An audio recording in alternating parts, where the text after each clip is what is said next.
Tonight, Lake County remains under a flood advisory after an ice jam on the Chagrin River caused flooding in portions of Willoughby Hills.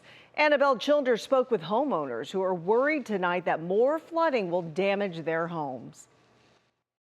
We're here on Milan Drive, and these homes really took the brunt of the flooding caused by that ice jam. You can see this street is about 50 to 100 feet away from Chagrin River, but this is where that water came up. You can see the flooding, the slush there. And then if you look a little bit further back, those are the pieces, the chunks of ice that really caused that ice jam. They were picked up by the water flooding and carried out into these people's yards. From up above, the view of the Chagrin River is astounding. Stretching on and on, you can see jagged pieces of ice piling onto each other and interlocking. It makes sense why this is called an ice jam. And the impacts of the ice blocking the flow of water are astounding too. The size of the chunks and how far it came up off of the river to the homes, it's devastating. Willoughby Hills police say they responded to Milan Drive just after midnight Saturday for reports of flooding. They issued a reverse 911 call, alerting residents they could possibly be affected. Paul Byrne got that call, and he was shocked to see the water covering his neighborhood when the sun came up. I mean,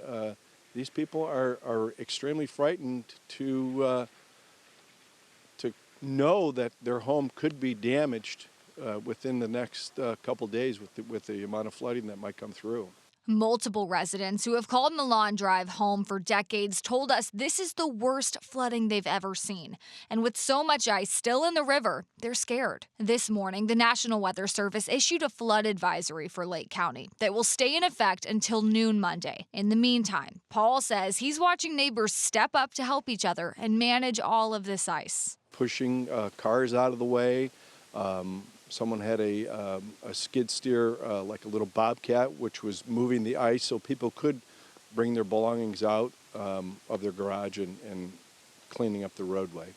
And we spoke with a homeowner here who is already preparing in case they see more flooding. He believes they will. He says he's lifted valuables up off the ground in case the water comes into his home. There's just a lot to watch in the coming days. Reporting here in Willoughby Hills, Annabelle Childers, 3 News. Annabelle, from